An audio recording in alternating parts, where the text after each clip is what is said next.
Hello, Western Civilization class. Welcome to week 9.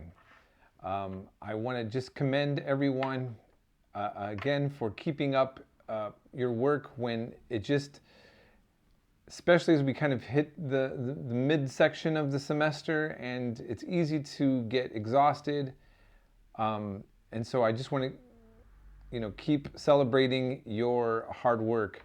And so, having said that, I just want to address a few things about what we've covered last week, what we're going to be covering this week, and then a little bit how important what we're covering is in relation to trying to understand the world we live in. So we covered all the isms, not all of them, but quite a bit, that are coming out of the 19th century. And so you'll notice everything that was in there that we've covered was already set up for this week. So even the topic of Zionism, that was just a coincidence that we'd have the Israel-Palestine conflict and that would come up. Now, you will notice, and I looked for, when it came to looking for all the definitions for socialism, communism, anarchism, nationalism, Zionism, feminism, these are, when it comes to an ism, people have very passionate views about them. And sometimes you can look up a definition, even in something like, let's say, a philosophy dictionary. I had one a while back, I think it was Oxford. And the way that it defined communism, it was very clear that it was, whoever wrote the explanation was hostile to communism. And so it's difficult to get around that. But ultimately, what I'm hoping is that you see, whether we talk about classical conservatism, liberalism as it was used then, and I don't know if you noticed this, I try to address liberalism and conservatism means different things at different times, and in some parts of the Western world, those classic terms are still used. So I don't know if you all remember that I believe that I addressed this, that when I was in Cambodia, I was watching an Australian news media station, and they talked about the Liberal Party making a surprise victory. And when they talked about the platform of the Liberal Party, everything sounded very similar to the Republican Party in the United States, which identifies as conservative. And then I looked at the website and realized that in Australia, the term liberal is mainly used in the same context as it was in the 19th century, which is talking about liberalizing the economy. Now, they might be a little bit different on some of the social issues. So that part I wasn't clear on. But you see how confusing it can get. Ultimately, what I'm hoping is that as you've looked over all these isms and you see the discussions, that it's going to help you be a lot more informed than the way that most of the public is on these topics. And to also remind yourself as well, that a perfect dictionary definition is not always going to work. Okay, right? So keep in mind, currently, North Korea identifies as itself as socialist. Cuba identifies as socialist. Spain, I think still does, but at least up until recently had their top elected official from the Socialist Party of Spain.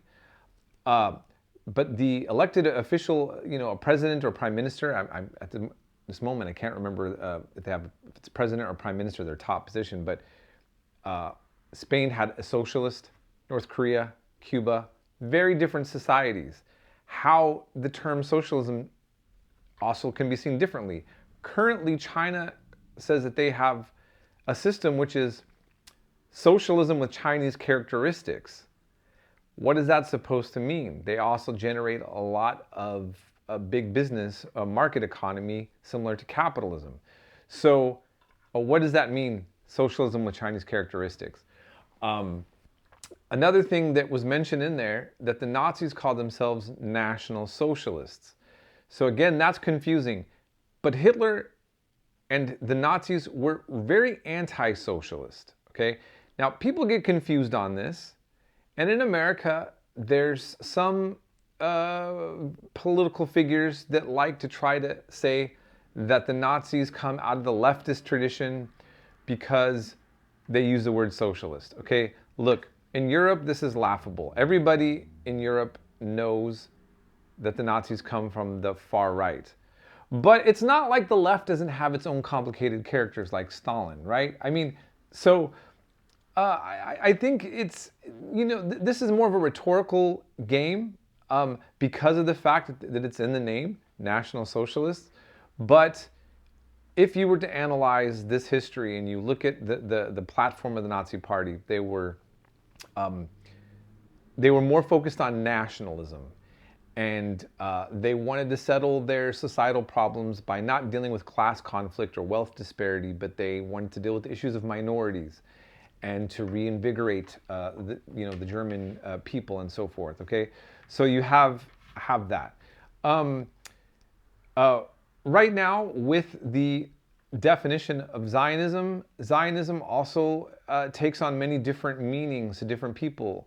At the time that it's covered, as you're seeing, there was no state of Israel. Palestine was also not an independent state. It was a province of the Ottoman Empire. And Zionism comes out of a secular, really romantic nationalist tradition that accepted a lot of presuppositions about European colonialism. And it was ultimately an idea that Jewish thinkers had to try to liberate Jewish people from suffering as a minority group in Europe, having centuries-long anti-Semitism. But of course, the majority of the population in Palestine were Arabs, and obviously there's going to be a clash of an interpretation about who has a right to land. Now, the Arabs were also having a rise in nationalism. And so Zionism really comes into the nationalist camp. And here's the thing I want you to think about before I go further with this. If we look at this, so many tragic events taking place, Russia's invading of the Ukraine, and the commitment that NATO and the US has to backing Ukraine. Now again, a lot of people have different opinions about all this, okay? And then you have the US commitment to Israel wholeheartedly, and the US committed to Taiwan, so that we have a president who's going to offer $100 billion or more of our tax money to help Israel, Taiwan, and Ukraine. And the logic behind many of all of this is difficult for everyone to kind of like grasp. Instead of me going on talking about how good or bad or any of these things are, I want to integrate some of what we've been learning in class. Okay? So Russia not only has their own interests, their sphere of interests, which most nation states have. Okay? So there's political philosophers going back to the Napoleonic Wars, such as Clausewitz, that tried to analyze the way nation states operate. And basically saying each state has their own interests that overlap with other states, and that really a conflict is the normal way things go in a world of nation states. So we shouldn't be surprised by all of the terrible conflict. It doesn't mean that we have to accept it. It doesn't mean that we can't protest it or say we don't want our tax money going to any of it. But the reality is that's how the world works. Now, Russia claims, and they have a history, that Russia starts from Kiev, from Ukraine. But people of Ukraine have developed their own culture and have claimed that they have a right to be independent. They have a right to join NATO if they want to be sovereign. That's a threat to U.S. interests. It's a threat to Russian nationalist history, Do you see how we get this difficulty, these problems? We have the history. I put in the Crimean War at the end of, it might seem kind of random.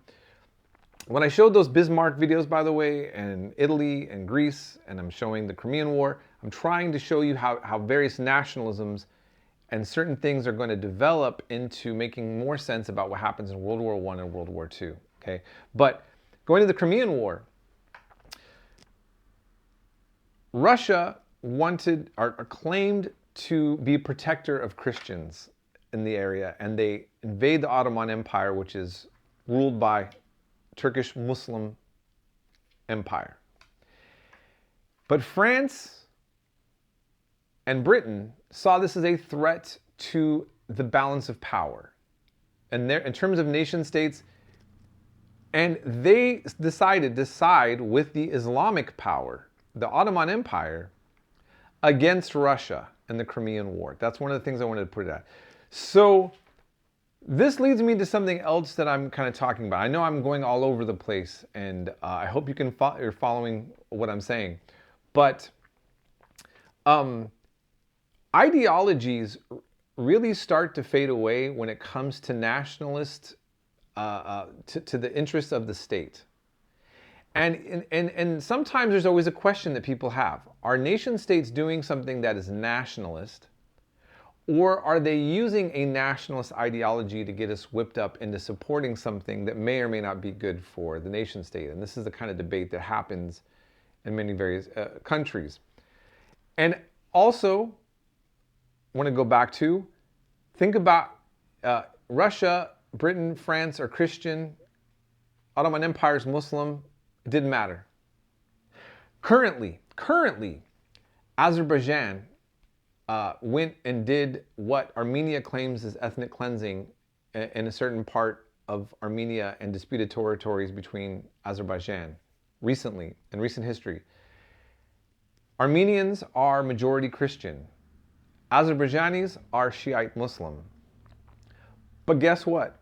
Shiite Islamic Republic Iran supported the Armenians, and Israel supported Azerbaijan and the expelling of Armenians. This is currently. So here's my whole point. What does it mean? How important are all these religious labels? They can be important, but we should be aware of nation-state interests in the middle of all these ideologies, right? And recognize, just as these religious wars of the past, is it just all about religion, or is it something else? So we can't settle all of this here, but I'm hoping that when you looked at all these different isms and you looked at like these emerging nation states and you look at characters, you may not remember everything coming from Bismarck to the Greek independence, Italian independence.